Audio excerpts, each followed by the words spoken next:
Hello, you wonderful people, and welcome to another episode of Not Too Comic Book. This being a show where I talk about TV shows that are adaptations of comic books. For today's episode, I'm going to talk about the latest episode of Gotham, the latest episode of Van Helsing, as well as the season premiere of Arrow. Like always, if I'm talking about something that you want to listen to, you can always look in the description down below. I include the time when I start talking about each of the respective shows. So for example, if you want to hear what I had to say about this week's episode of Gotham, you can skip to what I had to say about this week's episode of Van Helsing, and or skip to what I had to say about the season premiere of Arrow. But the first thing we're going to talk about is the latest episode of Gotham.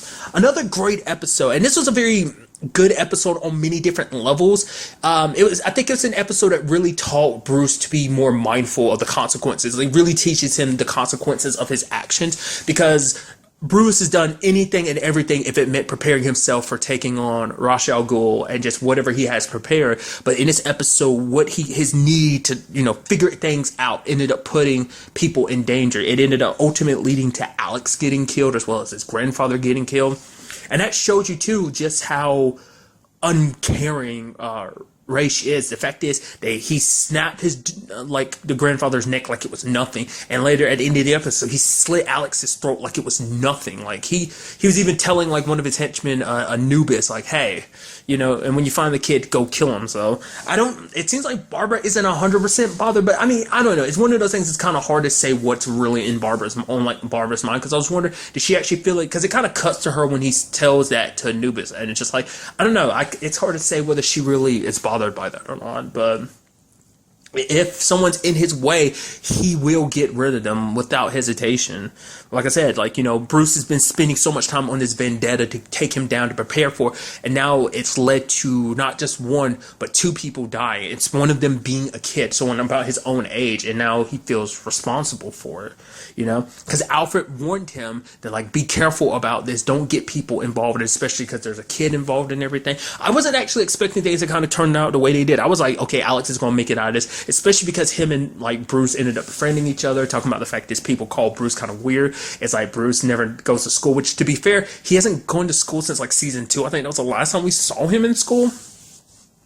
But fly around in jets and stuff like that, living the life he does. It's so you're kind of weird, but you're weirdly cool, and they bonded like that. I was like, okay, so he's gonna be, oh nope, sadly he's not. And once again, that's just to show you just how determined Ra's is about this whole situation, because the grandfather ended up looking up to it, and basically it's this knife will be connected to a man who won't be able to die, who will be able to, which I'm curious about that, because the whole situation in Arrow, what's the fact of the matter is, ultimately he could die, he just wouldn't age and die in that way. Plus he was the most skilled warrior too. But I'm wondering, does that still apply in this? Does this mean that he, does he not age, die? Or is it also imply not only immortality, but invulnerability? The moment he gets stabbed or something, he'll automatically heal. That's what I'm curious about as well, which, there is a big difference. Sometimes those two abilities kind of get lumped together, which is always interesting. I've always lumped them together in the past, but there's a distinction between being immortal and being invulnerable. Nevertheless, not going to dive too deeply into that. I'm very curious, because it's also interesting to see him. He actually approached Gordon in this episode dressed like him, oh, I'm just here on behalf of, it was some official thing, oh, this knife, what it means to my people. So it was just kind of interesting seeing him play that role. Presenting himself like that to Gordon in front of him. It's oh yeah, I'm Ra's al Ghul. It's what? You're meeting him face to face, which is very, very interesting. Really needs to hide. To the point he even let himself get arrested, which is kind of interesting. To end up in Blackgate, which we've never really experienced Blackgate in the show, have we? We've always experienced Arkham Asylum, but it's they sent, maybe Blackgate has come up before, I just don't remember. But he's going there and he's got this smile on his face, which is, I'm curious what that's for. I would assume because it's Bruce wouldn't hand over the knife, and it's just oh, you're kind of making that step toward where you're supposed to be, Bruce, or whatever. So I don't know whether it's that or whether he wanted to get specifically taken into Blackgate. Because let's not forget, he is literally the Demon's Head, the top of the League of Assassins. If he wanted to, he could have easily gotten out of that situation. So obviously he wanted to get arrested. But the question is, why? Is there someone inside of Blackgate he's trying to meet with, or what? Or is he biding his time, letting all, kind of sitting back and just trying to watch the game from afar, to see what Bruce does? And ultimately, I guess, because he ended up saying it before he killed Alex was like, hey, let's see, oh, wise of you, Bruce, oh, look how much you've grown, but it's like, now, how strong or can you be? Like, basically, he wants to see what Bruce does from this situation, and that will be the the question, like, what will Bruce do from now on? Because he blames himself because he's like, because of his rashness, it ended up not only costing one person, but like I said, two people their lives. So, and also Gordon kind of get brought into this whole situation, which obviously he has his hesitation believing about Guy coming back to life. Waters, which is like, what, really, Gordon? After everything that's going down in Gotham, you're having a hard time of believing about, Alfred coming back to life and stuff like that. This guy being who he is. It's like, really? All the weird shit that's going on in Gotham? Really?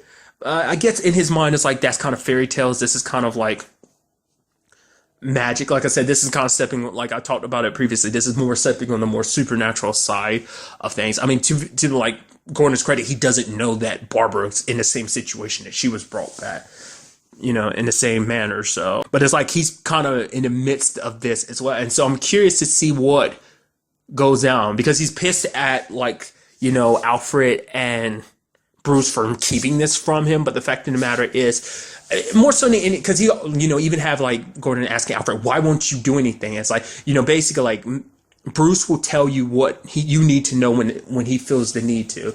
And it's like, you're his guardian and everything, which to me, I look at it as like, yes, Alfred is. He will be there to help Bruce, guide him, inform him in any shape or form. But I think ultimately he knows this is Bruce's battle. Like, this is meant to be his fight. And the fact of the matter is, this is something Bruce has to do. And he doesn't have to do it alone, but it's still something that Bruce has to do.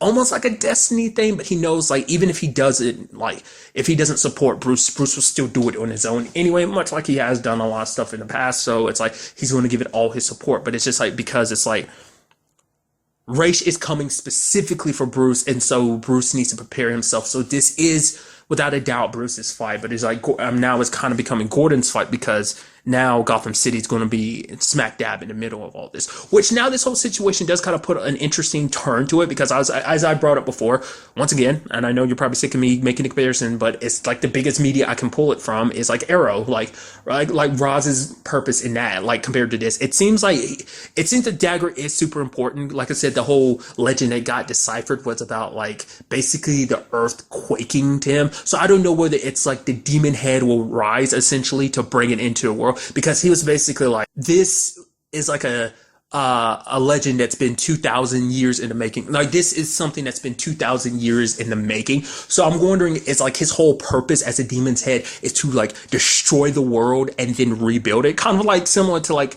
the Genesis situation that was going on with Damien Dark in season 4 of Arrow. Like, I don't remember that was just Damien and Hive's thing, or was that something that was always the plan for the League eventually? Like I said, it seemed like the League that seemed like it was just Damien's whole situation. But I'm curious, is that what this might be setting up, that the fact of the matter is they're planning on to destroying the world, and maybe in this particular case, starting with Gotham. I wonder, is it going to be like a combination of the two? It's like, Ra's al Ghul from Arrow and Damien's plans kind of coming together in some shape or form. That's what I'm curious about. Like, maybe it's both, maybe it's neither. I'm curious. I mean, I'd love to kind of learn more about his past, especially like the person who chose him. Like, we found out, last episode, like, we saw his past. Like, so he was a warrior that was picked up off the battlefield. The fact of the matter, like, because the fact of the matter is, he was supposed to rule a throne, but then he walked away and disappeared because he needs the knife to do whatever he needs to do. Because that's what the question too, I was wondering, is like, how did you lose the knife? Because the last time we saw it, he had it. So not unless someone stole it from him and he couldn't complete his mission unless he had it. So maybe he spent these 2,000 years trying to track it down, but every time I got close, which is also the question of, like, it makes you wonder, why now? Like, in the 2,000 years, you've never been able to find it. Like, especially with, I would assume, your power, reach, and resources. I don't know. Or maybe it's not been over that full 2,000 years. Maybe it was much later on in the timeline, and maybe it's only been missing for like 500 years. Maybe it's only been missing for 1,000, in that regard. So I'm very curious to find out, like, what his ultimate goal is in all of this. another side of this episode dealt with Sophia, which kind of an interesting thing I pulled away from Sophia in this episode is she's very good. Like, she knows how to play the game. Like, she makes it seem like she went in front of, Oswald, who called her, and she's like, oh man, I just want to let you know, this isn't about me running, like, trying to take back Gotham or anything. This is your city. And then just, Oswald basically being like, well, your dad taught me one thing, and it's to always be paranoid. And basically, like, if you did try anything and you had Victor kind of whispering, I'll stab you. It's just kind of like motioning it. I was like, I laughed a little bit because, like, once again, it seems like I feel like they're really stepping up Victor's character, just playing up like that psychopath charm, So that was just kind of interesting to me. I also love that line about like Ed and everything. And it's like, okay, I'm gonna get Victor to freeze him. And then Victor's like, what? He's like, not you, the other Victor. I don't know why. It's just that little small thing I find funny. I guess it's like, it's just like, it's the same universe and two very different people who just happen to have the same name. I don't know whether that was just kind of supposed to be like a knock at the fact that we have two bad guys in the same show named Victor. And obviously, like, I don't know whether that's supposed to just kind of like a wink and nod at like Batman canon in the fact is that there are two like main tier Batman villains whose real name is Victor. I don't know. Maybe I laughed at that. But getting back to it, like Defected Matter is he used Sophia as bait to lure out all those who were still loyal to Carmine, who were waiting for kind of a revolution of Carmine to return so that they could retake Gotham, which Carmine has no plans of doing that simply because he's dying and it's just not, he wants to spend a little time he has left, not trying to fight and get back the city essentially. But it seems like Sophia, like I said, learning how to play the game is like she's putting on this like, oh my god, like I'm scared, I can't believe you used me as bait, and it's like crocodile tears essentially. I'm like, man, you're playing that up real hard, because she's like, oh, I was taken away from here when I was 13 and I just wanted to come back home. It's like, you're very good at this. To be fair, like, she is Carmine's daughter, and some of the stuff she even ended up telling Gordon, just basically like, oh yeah, one time when she was super young, she came in and then her dad had a guy on his knees and then just stabbed a knife in his throat like it was nothing. And then they sat down and had dinner sometime afterwards. So kind of already put it, which is kind of interesting because it's like Carmine has always been kind of like the boss. Obviously, we've known that the entire series, but it's so interesting because it's like we never saw that cruel side of him, because he's always been kind of like okay, I control things and let's keep things moving. Like, I guess in his old age, and the fact is that he's got to this point, being older, he's a lot more wiser about how he handles things, especially because Sophia tried to make it be like, Penguin, you're not the leader my dad is. The fact that you killed those men, you could have easily swayed them onto your side. That's what my dad would have done, taking people who are your enemies and making them your strength essentially. And because it's like, oh, if you had brought them in, kind of gotten to know them, then they would have been loyal to you, because that would have meant that you were tight with me, which would have meant that, I don't know, which I don't know whether she really meant that or whether she meant that as kind of a way of being like just playing the role of just like the daughter or something, just kind of like, because the whole point is to make Oswald underestimate her, is her ultimate goal, which I think she's doing a very good job of it. So, which I am curious, like, ultimately, what is her plan in all this? Because it's like, basically, it's a situation of like, because even Gordon kind of puts it as like, you were just using that as an opportunity to gain his trust. You knew full well that it would lead to that, but it's because it's like, if you need to sacrifice a few pawns, then so be it, if it means winning the game. And I think, like I said, it just seems like we're kind of starting to get a peek at the more ruthless side of her. Like I said, we never seen that with Carmine. We're hearing about it, but in the confines of the show, I don't think we've ever really seen it. Maybe we have. Maybe I'm not really remembering any moments in the show he kind of showed that more ruthless side. Maybe probably some stuff in the first season, but I think that's something we're going to see this season. Especially things are going to get complicated considering her and Gordon are kind of hooking up, which I guess it's kind of that age-old question of that age-old thing of like the darkness in him is reaching out to the darkness in her, and it's just like it's just clicking, because like before he's always kind of pushed his darkness aside, try to pretend like it isn't there. Maybe this season's kind of him acknowledging more of that darkness and it colliding with the darkness inside of Sophia. Where more my mindset is, it's just it's definitely going to be a dangerous game that Gordon is playing. Essentially, it's like your oil playing with fire. Essentially, is kind of what this whole situation's gone. Also, it's kind of interesting, like, this is kind of the first episode with Harper kind of being, like, Gordon's partner, which I'm assuming she's going to be his partner full time. I can't remember. I think I might have talked about it last week's episode, just kind of like, I'm sure, because even, like, Gordon was like, are you here to keep an eye on me, keep me in line? It's just like, I don't know, do I need to?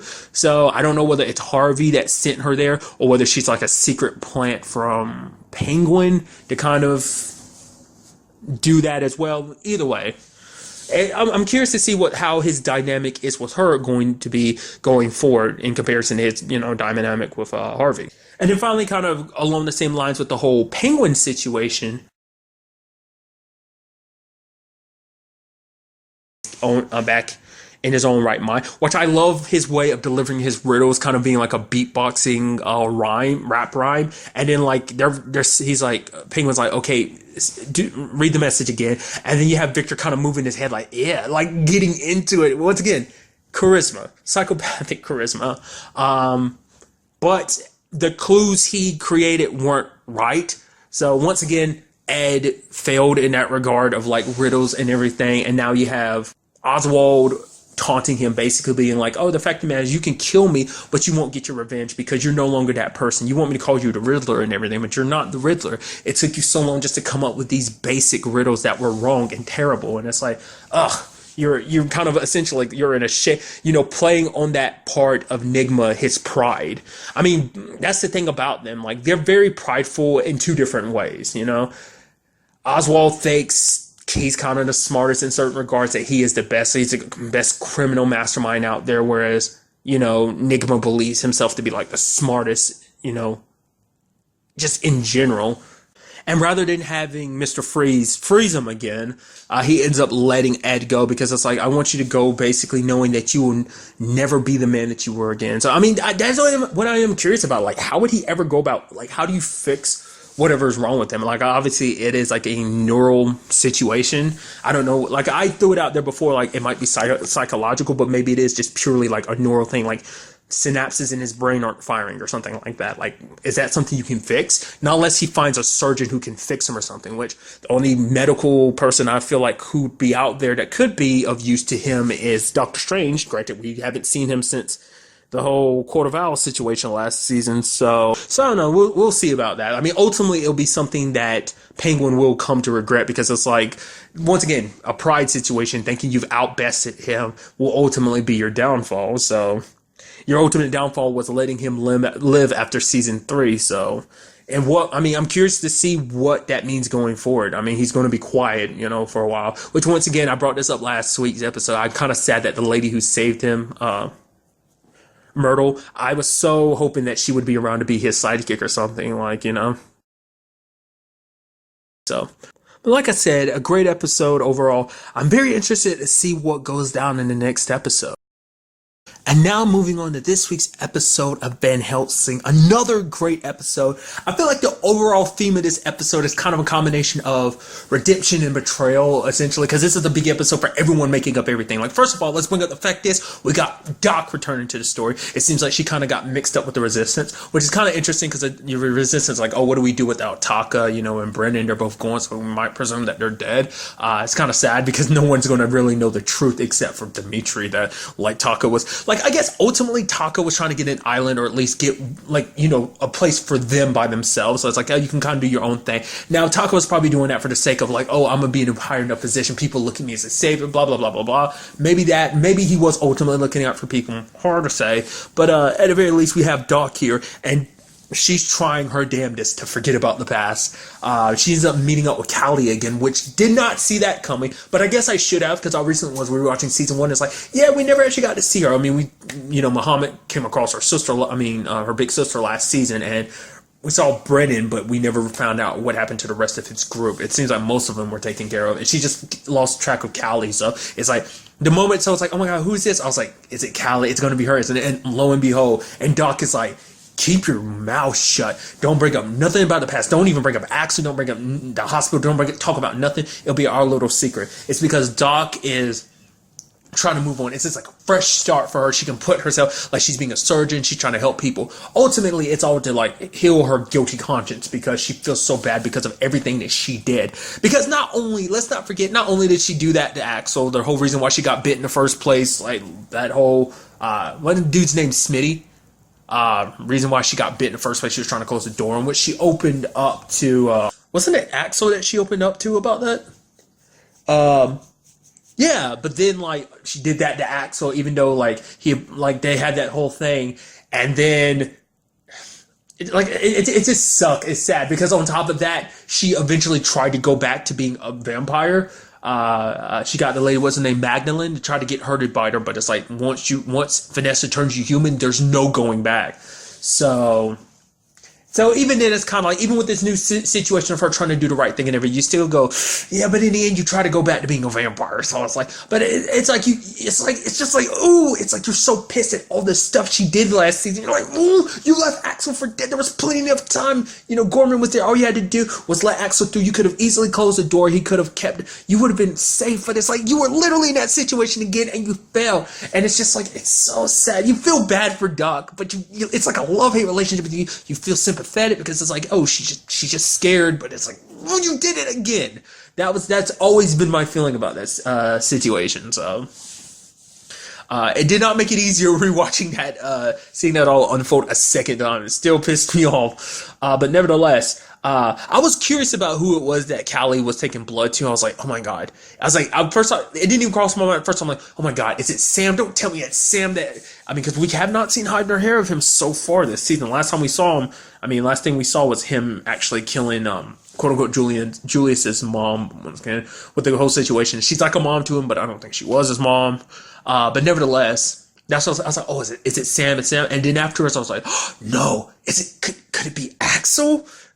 The moment she was talking about like, oh, he saved me, I was like, is it? Yeah, and it's cool because it seems like Axel has maintained some of his cognitive like abilities, like, you know, like once you turn to a vampire, you still maintain some of your mind and everything, especially if you're feed. Because they haven't really brought it up too much, but it's like there's feeders and then there's the feral.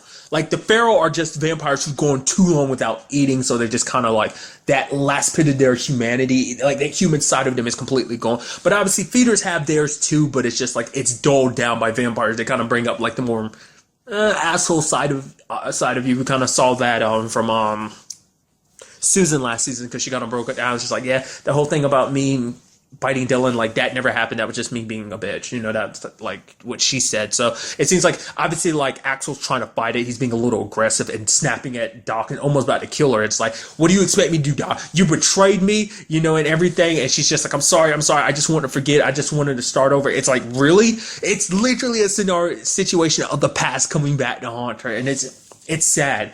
And basically he's looking for Vanessa because Vanessa's the only way to can cure himself. He's also fighting the urge to kill, so like he's only gotten blood in this regard.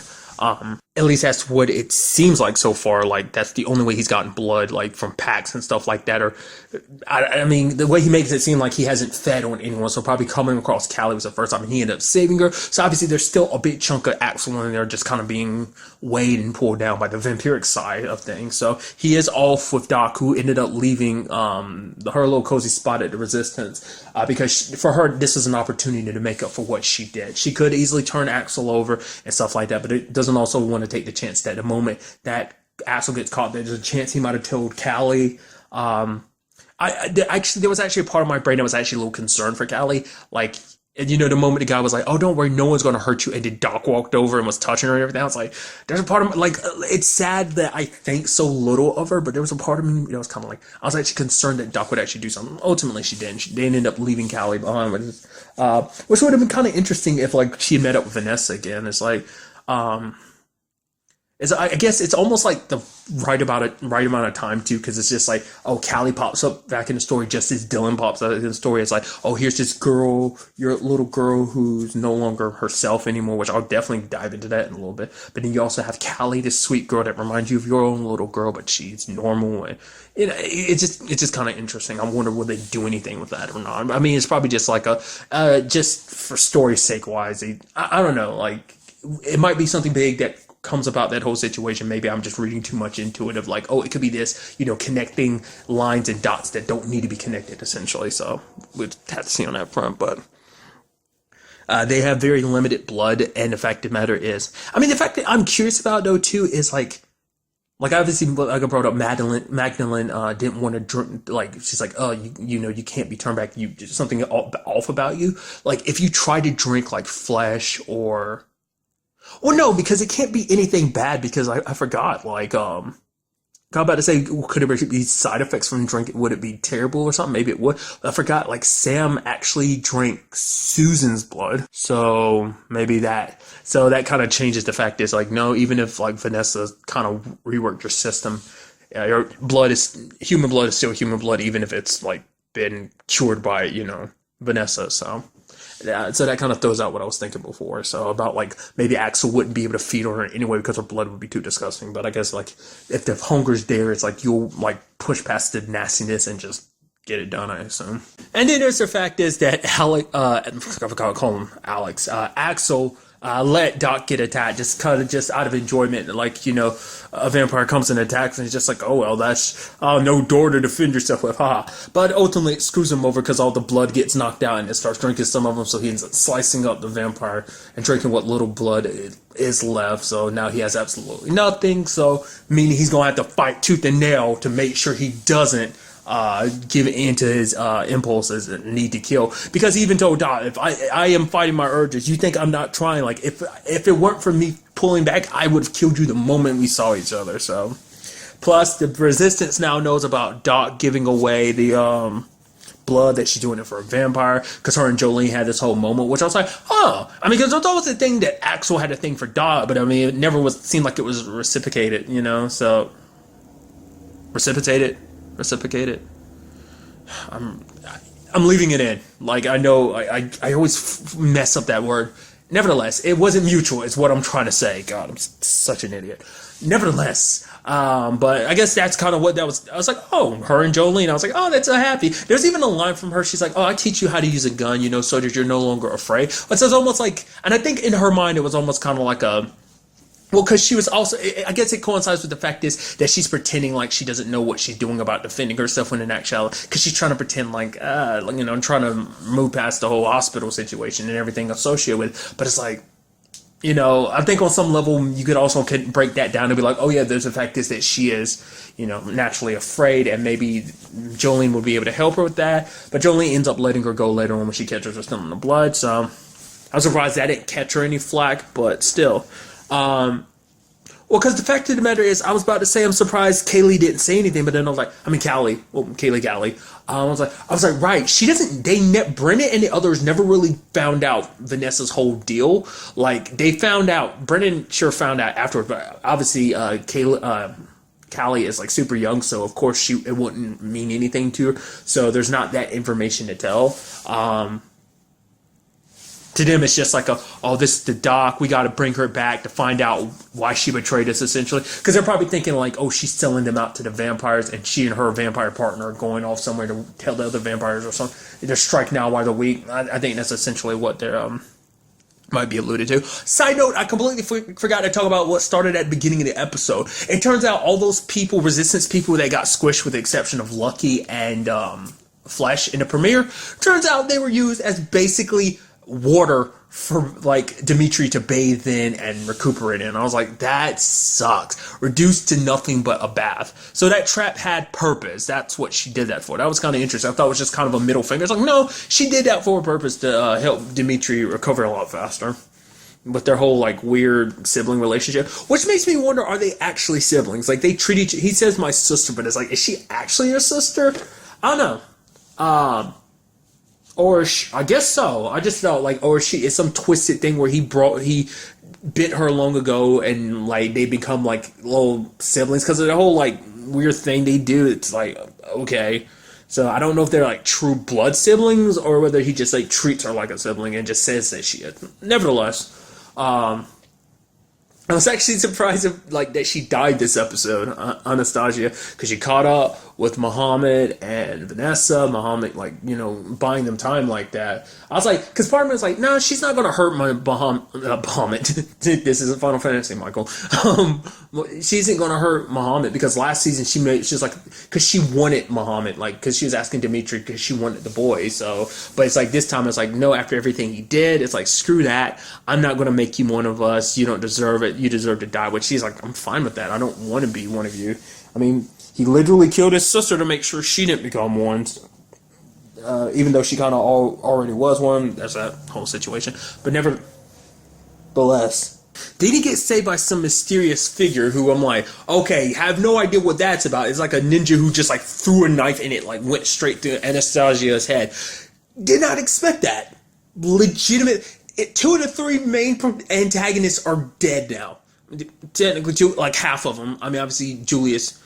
Oh, spoiler. I mean, obviously, you've watched the episodes, so you're listening, but it's like he got turned back to human. So, I mean, so technically, half of the villains are dead. One's turned, and one's still, I guess, recuperating or still on his own. But I wasn't expecting that. And even when they come back to her about it later on, she's dead. I was like, wow, I was thinking like, oh, you're going to be like, you and Vanessa are going to have some hardcore fight. It's like, no, Muhammad stayed behind, he'll fight you off, and then like someone came and finished you and your group off. Someone extremely skilled with a sword. Not unless that's home dude, Theo from Eden, because we still never found out where the Eden people were after like Brennan got flesh and brought him back to Resistance. Not unless Theo and his group left on, you know, they couldn't find flesh, so they had to move on without him.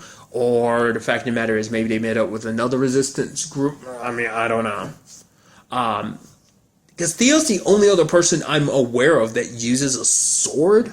So, but it's like, what's up with the get up? Not unless something happened in between then, like them kind of getting separated and running away.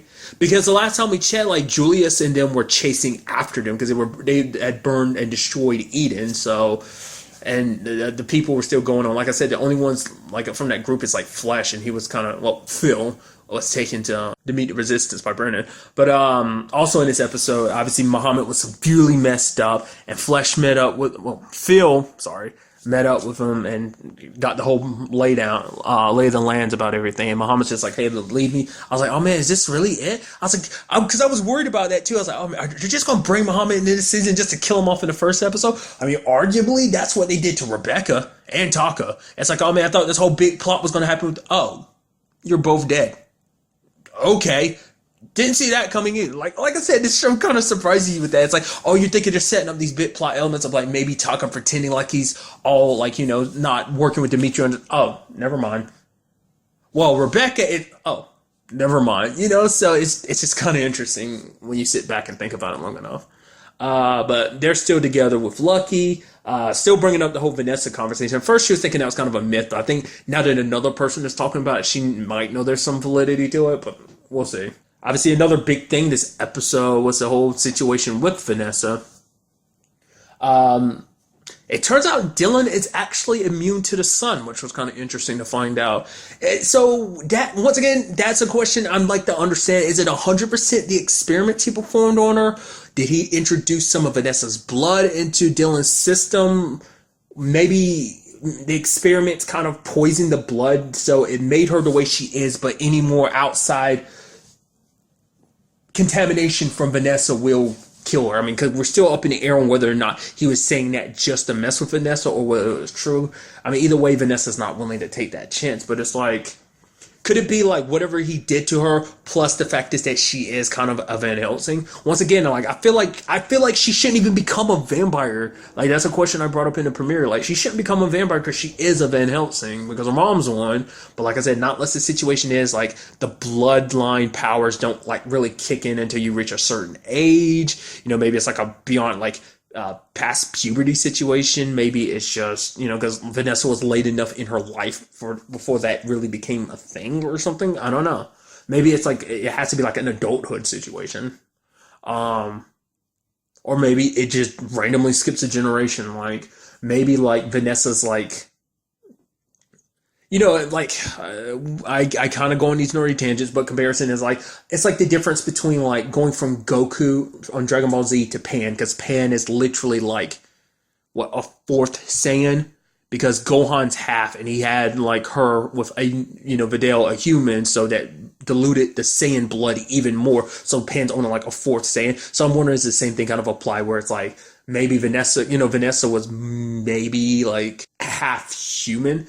I mean, but then like they make it seem like her dad is something else too. So maybe she's not 100% half human, because I don't know if you really count the Van Helsings as a human being. What they do? Once again, still don't know whether that's just them in general or whether that's Vanessa. So like I said, I'd like to learn a lot more about that. Like I said, it was just kind of tacked on at the end of season 1. Finale, so I'm curious to kind of learn a little bit more about that and like what else Vanessa is capable of. So, and also Dylan finding out about the whole Rebecca situation, because Julius was just going to use her as a means of getting back to Dimitri, because neither one of them knows about Rebecca. So, but while fighting Julius, she lets it slip. So.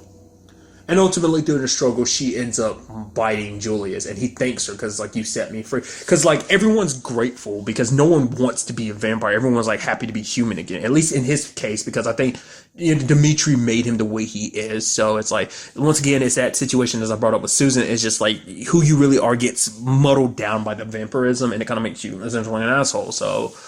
He was thankful. So if you are curious, that's the thing I was referencing in the premiere that kind of got spoiled for me. I knew she healed him and that they would become allies in this whole situation. Because there's no concern of him ever turning back, because he can't. Now that he's cured, he's cured forever. So it's kind of something I wish I didn't know ahead of time. But at the very least, it's something that's already, it's like, the second episode already taken care of it. So from here on, I don't think there's anything in particular I know about this season, because I've tried to avoid any. I haven't seen any trailers. The only thing I've ever seen are like the commercials that are played on Sci-Fi. That's about it. So, I mean, that's currently where we stand. Dylan's still kind of like in the state that she's in. Vanessa, not knowing what to do. Also, like trying to avoid feeding her, because I mean, there's no way to feed her right now, not unless Julian gives her some of his blood. So that might be where that situation is going. So. I don't know. I'm definitely very interested to see where the next episode takes us in this. And now moving on to the season premiere of Arrow, a great season premiere where we pretty much get an answer immediately as to who all survived the island. Well, we get most of the answers, because we still don't know about a lot of the bad guys. I mean, like for example, Talia or everyone else betrayed the team last season. Who was working with Adrian. We don't know about her, because last time we saw they were locked up in cages. I'm pretty sure they referenced it, but we still don't really know outside of that. Probably locked up somewhere currently, probably like an Argus prison in particular. Seems like the only casualty was Samantha. No word on Merlin. I'm pretty sure he's fine. I've said it before and I'll say it again. I even brought it up earlier this week. I'm pretty sure Merlin found a way off the island in some shape or form. Like he just never came up in conversation. Maybe he is going. We would just kind of have to wait and see. Even, I mean, that's come up before where you thought he was going and he just happens to pop back up. I was actually scared. I was like, you saw Thea and I was like, oh man, Thea's dead. But it's like, no, but sadly she's in a coma. So there's that. So back in Starling City, obviously it's been like 5 to 6 months, pretty much like every other show in the Arrowverse. And because, I mean, immediately there was that whole situation with Black Siren. I was like, because, like, obviously, like, Lance had some regrets or something because he was, like, almost tempted to drink again, but it seemed like Dinah was there to kind of comfort him. I was like, what is this all about? Like, what did they do? And it turns out what they did was connected to, like, Black Siren. It didn't, like, the fact that she didn't use her abilities immediately, I was like, oh, is it, like, I mean, this is where my mind went, and it's kind of a little dark, but I was like, did they actually mess her up? Did they actually take away her ability, and she's after Lance for that regard? It's like, no, it's not that they did something, like, I thought thinking, like, maybe something happened and her vocal cords got crushed or something, so she can no longer use her, like, her, canary cry, but it's like, no, it's just, like, he shot her, which is still brutal, and just left her there to die, and it actually kind of caught me by surprise. It's like, that's what's actually bothering him, which on some level, it's like, you shouldn't let it bother you. She was going to kill Dinah. You just did what was necessary. But at the same time, it's like, well, the fact of the matter is it's still not easy when the person in particular looks and sounds like your daughter, who is, by all intents and purposes, is your daughter. Yes, he's like, even this whole parallel world stuff, it's like, that's still his little girl. And so he feels so much regret. Like, even later on in the episode, he couldn't stop her, because he felt so much regret about it, because it doesn't matter. That's still his little girl. One of his little girls he killed.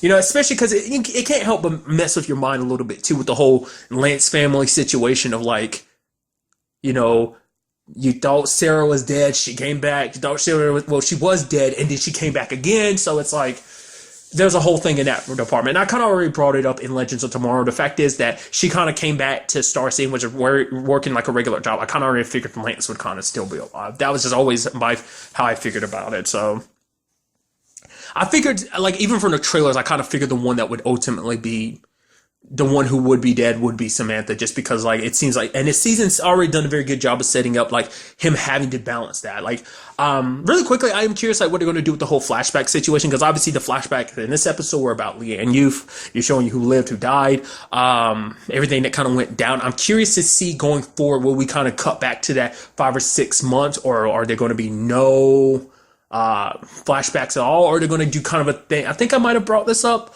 Will they do something kind of similar to Lost, like where it kind of seems like it might be kind of a flash forward or flash sideways, however you want to look at the whole situation with Lost, you know, without going into spoilers. I wonder, will they do kind of a flash forward where we cut the moments in the future and kind of find out throughout the season how we got there? Kind of similar to like the Grave situation, but more in a full scale thing. I don't know. Because obviously Laurel is back. She's working with a guy named Faust, but obviously she's being bankrolled by somebody, because everything, it looks like she's attacking the police department, and then it's like, oh, the next target is going to be like the Academy ceremony, but it's like, no, that was all bait, because in actuality they're attacking the Team Arrow bunker, and they ended up stealing apparently one of Curtis's prototype T-Spears, so, which it ultimately makes you go, wait, what is that for? Like, what could you be using that for? Overall, it seems like the entire team, it's not just Oliver. Everyone is coming back from this Leanne Yu situation, kind of a little messed up. Obviously, we saw, like I brought up earlier, what happened with Lance. It seems Diggle's got his own issue, because multiple times throughout the episode, like, he tried shooting someone and the gun wouldn't work. I mean, the gun would work. I don't ignore what I just said. Like, he couldn't shoot, he couldn't aim right. His hand is shaky, and it seems like it has something to do with the fact is when when the island exploded, it looked like a metal piece of debris like hit him, and it looks like he has a scar on his chest. It's probably like he probably had surgery, maybe some neural damage or something. But he's not letting anybody know, because no one else really knows it. Dinah's the only one that's kind of really picked up on things kind of being off. A little quick note too, I am curious about, are they back to killing people again? No, because it looked like they were dropping those mercenaries. So I was just curious, because it's like, I mean, it's kind of hard to say like whether like, I mean, in some cases it looked like they were taking people down. Like, I don't think it was like taking it like.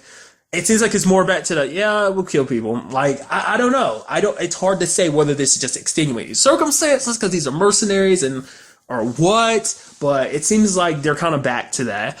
There's that sick moment on the bridge that I really like, which I also got to give major props to Renee with the full, like, decked up, like, upgraded suit and everything. So he's in a proper suit instead of just like a get up and a hockey mask. It's like a full on suit like everyone else. Like, he ended up getting knocked back from being shot at, and then Oliver like knocked the other guy down, shot an arrow onto him as like a anchor, jumped off and grabbed Renee. I really liked that though. That was kind of pretty neat. Obviously there's things between Oliver and Felicity kind of hinting at like, oh yeah, it's like, oh, maybe come over for dinner and stuff like that, trying to figure things out, especially the way they left things last season. So, and ultimately too, like, you know, going back to Oliver's situation, he also has William blaming him for what happened to his mom, which, you know, Oliver being who he is, and it's kind of an interesting conversation he had with Lance. He's like, yeah, Lance, it's not your fault about the whole like, you know, Laurel situation. That's not Laurel. You need to stop blaming yourself. It's like me. You should listen, considering it's me, the guy who does nothing but drown himself in guilt, is telling you that. You should probably listen. You know, so, because for William, it's like in the grand scheme of things, like everything happened because his dad is who he is. You know, it's like, I think it's even beside the fact that your dad's a Green Arrow and stuff like that. It's the fact of the matter is that whole situation, like even as young as he is, he can still understand the context of the situation. Like, this bad guy killed my mom because of you. So I've lost the one, like, yeah, you're my dad and everything, sure, but you haven't been there in my entire life. To be fair, it's not like he didn't know about William. And so that was his mom's choice, but now she's gone and everything. So now Oliver has to, like I said, fill that role.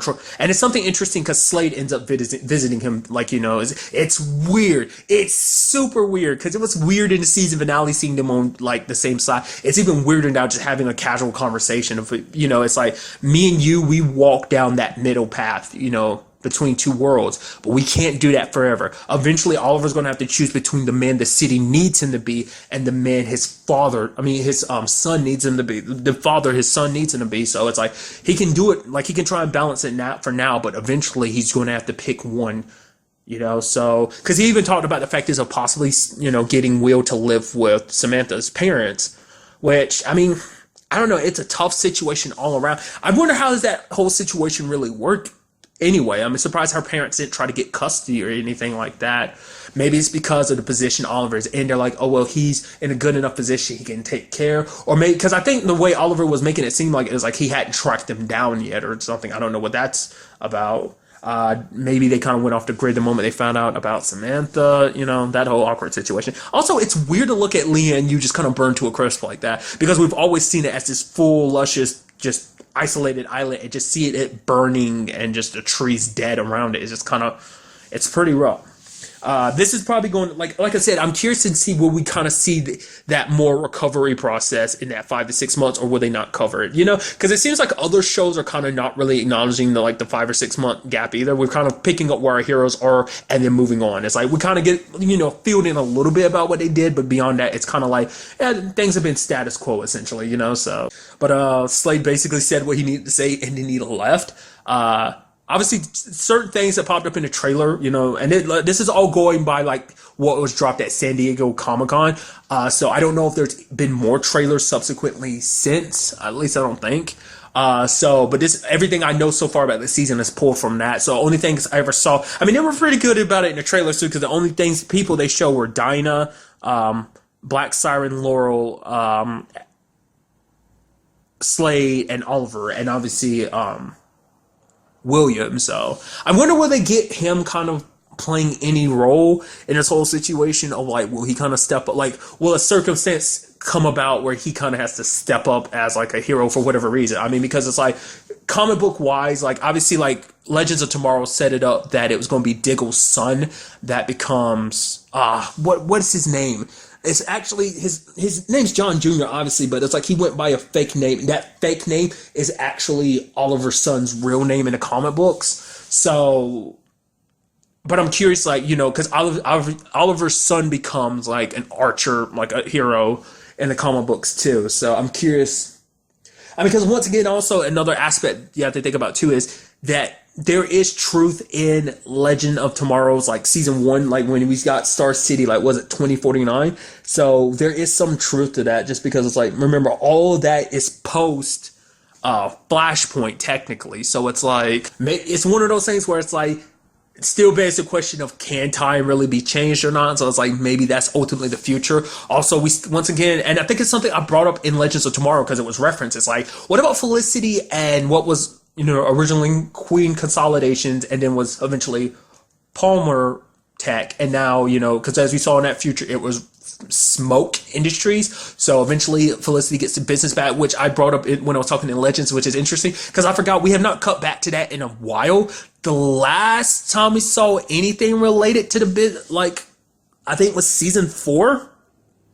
That was the last time we saw anything really related. I think there was a moment, was it season 4 or season 5? They ended up having to steal some tech or something from Palmer Tech, wasn't it? I think it was something like that. But it was, yeah. So I'm just curious, where is that all going to go? Will that be something that kind of happens in the nearby future, or is that something far distant in the future anyway? So I don't know. We'll just kind of have to wait and see on that front as well. But I'm curious to see what position Slade plays into the season because, like I said, I know nothing. I'm curious to find out who is this person who's bankrolling Laurel. You don't think it's that dude? Well, there is one person that might hold a grudge against Oliver, and that's Anatoly, because Anatoly and him kind of broke off their friendship, their brotherhoods last season, so that the Bratva might be an issue going forward. Whoever it is has got a lot of money, but immediately in the back of my mind is you don't think it's home dude from not season 1, it was season 2, wasn't it? The dude that had Sarah, the whole Mirakuru formula and everything like that. The guy who ultimately ended up killing Shadow. I'm pretty sure Slade killed him, but it's you don't think it's something he's back or something like that. I mean, I don't know. I have no idea who it could be. I mean, there's always a possibility, and it's an enemy that's set up that we have not gone back to yet. They weren't in season 5 at all, which is like interesting because you would have thought they were them being set up in season 4. You know, I'm referencing Hive. We saw them in season 4. We haven't seen hide nor hair of them. And there's also that other group we met last season that Felicity was rolling with. You know, wasn't it Helix? We haven't seen hide nor hair of them since the whole thing last season as well. They kind of up and left because, you know, it's like Felicity's whole like situation was kind of too complicated. It would have drawn too much attention. Plus, like we never really found out too much more about their leader. We never even got to see his face. So maybe that's connected to this. I'm not sure. I'm very curious to find out like who this person is bankrolling this whole situation and for what purpose. What do they need a prototype T-Spear for? What do they plan on doing with it? Like I said, there's still a lot that needs to be answered. Like I brought up earlier, like where a lot of our bad guys are, like whether they are really in Argus or what. I mean, like you would argue like Nyssa must have taken Talia back or something, because like I doubt no matter what that Nyssa would just leave her sister there to die. But you know, we'll just have to wait and see on that front. I actually don't remember whatever happened to Nyssa last season. I don't remember after like the big brawl. I don't. And then there's also the whole situation with Diggle, like finding out more about that. It's also kind of interesting because I brought it up earlier too, is like Dinah and Lance kind of bonding and stuff like that. Also like Dinah's lieutenant now. That's pretty cool. It's kind of interesting because it's like out of anyone, like, because obviously she kept that for the sake of Lance. Like, it's not like a big deal. No one would have judged him, but it was just something that Lance was ashamed of and he didn't want to share with anyone. So I think it's kind of interesting, like, that they're kind of bonding a little bit. Also considering the fact is that she has the same name as, like, you know, Laurel and everything, that being Dinah. So I'm curious, like, is it going to be a situation, that awkward situation of like, she is the new Black Canary and everything, which also, side note, kind of douchey of, Earth 2 Laurel to Black Siren to like purposely like put one right here, the glass case that had the original Black Canary suit. It's like, you're just doing that just to give a middle finger. It's like, I mean, why do you, like, the question I'm curious about is why do you hold such, well, I get it. Like, that was more so a middle finger to Lance because of what he did. So she just loves torturing him just to be like, oh, you know, she even said to herself, if she was in this situation, she would have shot him and left him, you know, for dead if she was in a similar situation or something like that. But it's like, I forgot, like, I think they might have referenced when she originally popped up a lot of stuff about her personal life on Earth 2, but I mean, maybe that kind of animosity from her life on Earth 2 translated over on to here on with this whole like situation. I don't know. I mean, it's just a simple equation of her being a bad guy and everything, doing everything she can just to hurt people in whatever form she can, and she knows, like, just even her, she doesn't have to do much to hurt Lance. All she has to do is just talk to him, call him daddy and stuff like that with that face and that voice, and then he's kind of putty that he can't do anything, which rightfully so. Like I said, it's not a situation that we can all be like, it's like, you get it, you're like, that's not your Laurel, just do it. It's like, well, no, he lost his little girl, and every time he looks at her, someone with the same voice and same face, like I said earlier, it's hard to look past that, you know, because it tugs at his heart, you know. He's like, no matter what the parallel stuff, I can feel it, hear it, you know, in his chest that was Laurel, you know. So, and then I can't believe I'm sitting here not even talking about the biggest thing. I almost let it slip my mind. Literally, the biggest thing that came out of this episode is that, well, two big things. I'll go ahead and talk about the biggest thing I was getting ready to bring up is the fact is Oliver got outed as the Green Arrow. Like, there's literally a moment of him without his hood on. I'm like, wait, what? We're already starting off this season being like, bam, and you're the Green Arrow. It's like, wow, you've kept this secret for so long. It's like, who outed you? Connected to the people who are like helping Black Canary. I mean, for all we know, Talia might be amongst those ranks too, because she just had such a problem with him. I just want to include this because it's like a weird thing. I feel like I have to correct. I never corrected it back then. For whatever reason, like, the actress Lexia Doig is not the same actress who plays 2 on Dark Matter. Because last season I referenced her as the actress. Oh, she was in Continuum, and she was in Dark Matter as 2. Like, why I'm saying it now, it's out there, and I just wanted to correct it. Like, it's just a little nitpicky thing I have. I'm sorry. It has nothing to do with it. It's just I felt like I had to bring that up. I didn't even think about that until I started talking about it, and I was like, right, I did make that mistake last season. I don't know why I did. I just did. So I just want to clarify that I didn't need to, but it's there. But maybe she's amongst the ranks because obviously she still holds a huge grudge against him for killing her dad.